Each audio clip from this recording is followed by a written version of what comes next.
In this segment, we want to talk about socialization. What can you as a couple do where you're the caregiver and you're dealing, of course, with the pals?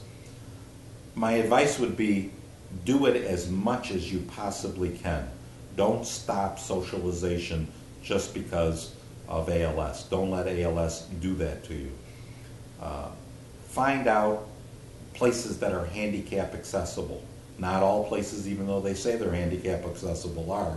But find out where there is handicap accessibility and go visit those places. Go do those things.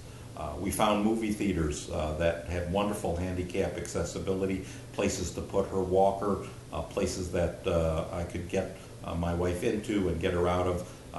And so we went to the movie. The ballpark here has wonderful handicap accessibility and handicap seating. So during the summer we went to ball games. Took us a while to get from the parking lot into the ballpark. You have to plan on extra time. But once we were there and we were in the handicap seating, she had a wonderful time watching the ball game. And then we waited for the crowd to thin out and got back to the car. So think about those things. I took her to the theater here.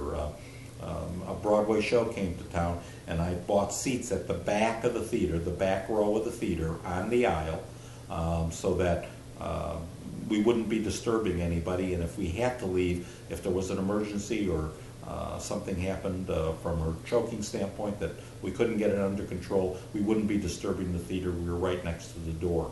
But again, I got her into the theater, got her into the seat, and she had a wonderful time at the show. My wife had a bridge group that played bridge every single week. Initially, I could take her over to somebody else's house and they played bridge there. Eventually, all the bridge games moved to our place. But she played bridge every single week, and the girls that she played bridge with, the women that she had been playing bridge with for years, were kind enough to keep that bridge game going. And it was really, she just lit up when she knew that Wednesday night was going to be bridge night and the girls were going to be over to play bridge. So keep the socialization going as much as you possibly can. Don't become a hermit just because the pals is dealing with ALS.